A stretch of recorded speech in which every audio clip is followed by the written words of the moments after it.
Muy buenas amigos, bienvenidos a La Manzana Mordida. Durante las últimas semanas mucho se está hablando de la polémica sobre el calentamiento del iPhone 15 Pro y 15 Pro Max.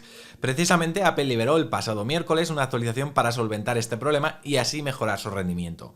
Ahora la pregunta que se hacen muchos es, ¿esto es así? ¿Apple ha solucionado realmente este problema? Pues quedaos porque os lo cuento todo en este vídeo. El youtuber surcoreano ITSUB ha publicado un vídeo en su canal de YouTube muy interesante del que hemos querido hacernos eco para daros luz sobre este tema. Este chico lo que ha hecho es comparar el rendimiento del iPhone 15 Pro con iOS 17.0.2 frente a iOS 17.0.3. También ha hecho lo propio con el iPhone 14 Pro, el cual compró nuevo para la prueba y así tomar una referencia lo más precisa posible y comparar los datos con los nuevos iPhone. Os dejaré su vídeo en la descripción por si queréis verlo tranquilamente. Eso sí, ya os aviso, deberéis activar los subtítulos si queréis entender algo porque está todo en coreano.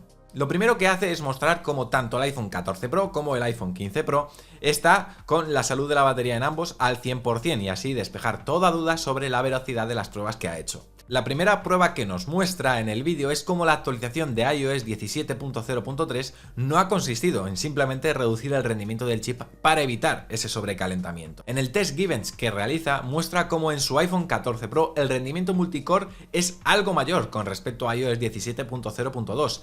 Al igual en el iPhone 15 Pro en el que vemos como tanto el rendimiento single core y multicore es mayor con respecto a iOS 17.0.2. Si Apple hubiese recortado la potencia que el sistema pide al procesador, obviamente se notarían los resultados de estas pruebas, sobre todo en el test multicore. También compara los resultados obtenidos en la prueba CD Mark que también pone el iPhone a máximo rendimiento.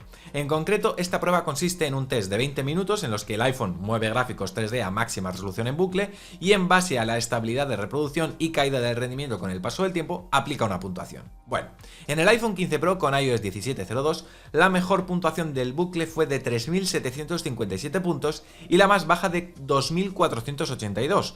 Como estáis viendo, la mejora con iOS 17.0.3 es evidente. La puntuación más alta llegó a 4.274 puntos y la más baja fue de 2.783. La mejora en la mejor puntuación fue de un 13%, de un 12% en la puntuación más baja y una estabilidad que apenas cae un 1%, vamos, casi inapreciable. Pero si vamos al iPhone 14 Pro, el test arroja unos datos con una mejora muy similar. Con iOS 17.0.3 la mejor puntuación fue de 3.363 puntos, suponiendo una mejora de un 8% con respecto a la versión anterior, y la puntuación más baja mejora un 12% llegando a los 2.277 puntos. Fijaos que una actualización que en teoría era principalmente para corregir el problema de la temperatura ha significado una mejora evidente tanto en el rendimiento de la CPU como la GPU. Yo mismo he querido hacer también esta prueba para comprobar si el porcentaje de mejora con respecto a iOS 17.0.2 es igual de evidente con la beta de iOS 17.1 y puedo confirmar que así es. Si os fijáis en esta imagen podéis ver los dos tests que he realizado en 3D Mark, uno con iOS 17.1 que es el de arriba del todo y justo debajo el que realicé con iOS 17.0.2 y cómo la puntuación ha mejorado considerablemente. Y en el test Given también noté una mejora evidente.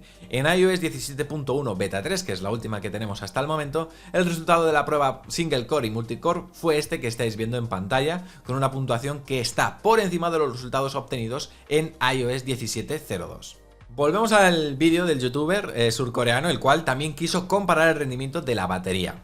El primer test de este apartado consistía en medir cuánto bajaba el porcentaje de batería al terminar los benchmark con las apps Givens y 3D Mark.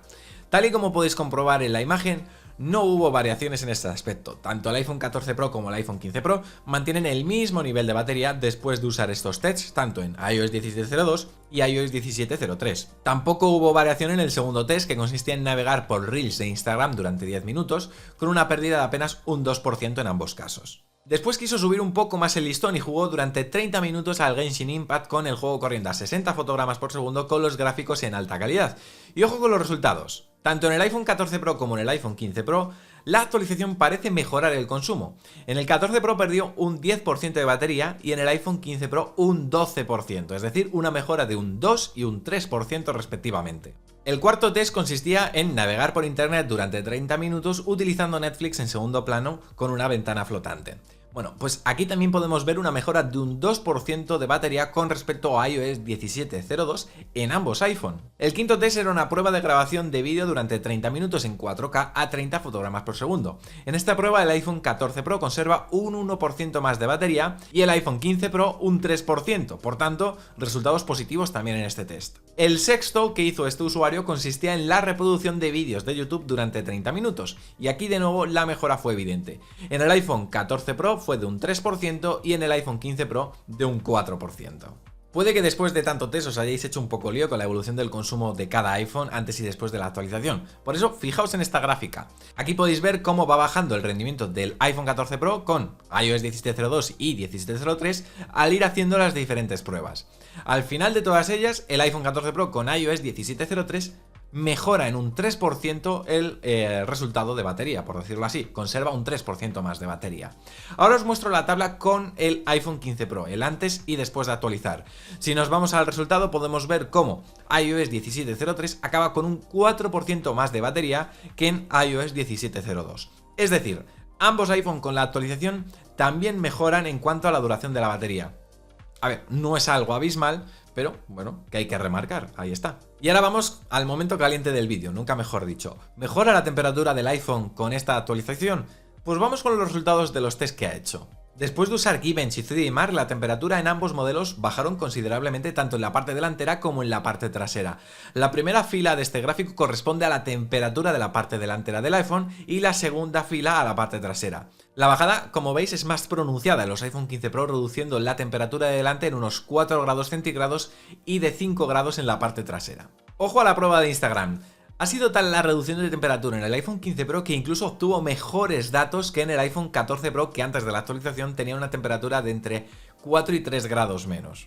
Y luego con Genshin Impact ocurrió algo extraño, porque en el iPhone 15 Pro la parte trasera se calentó 3 grados menos, pero en el iPhone 14 Pro subió 6 grados en la parte delantera y 3 en la parte trasera.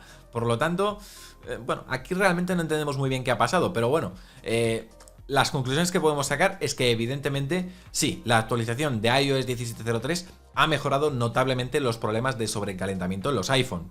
También podemos comprobar cómo, a pesar de las mejoras en el sobrecalentamiento, el rendimiento del dispositivo no se ha visto afectado negativamente, incluso en algunos casos ha mejorado ligeramente. Y luego, con respecto a la duración de la batería, también vemos mejoras leves, pero bueno, son mejoras al fin y al cabo en ciertas condiciones de uso después de la actualización. Así que, bueno, la actualización no ha hecho que el iPhone 15 sea significativamente diferente en términos de sobrecalentamiento en comparación con el iPhone 14 Pro, pero ha reducido notablemente la brecha que existía previamente. En fin, amigos, dejadme ahora en los comentarios de este vídeo vuestras impresiones con esta actualización. ¿Vosotros habéis notado esta mejoría? En fin, os leeré, estaré muy atento porque desde luego entiendo que este vídeo va a despertar muchas opiniones. Tenéis en la descripción el enlace original al vídeo del que nos hemos hecho eco en este. Y por mi parte, pues nada más. Mañana volvemos, si todo sale según lo previsto, con el recopilatorio de las noticias de esta semana, que viene cargadito. Porque ya sabéis, esto es La Manzana Mordida, yo soy Fernando y prometo hacerlo. ¡Chao!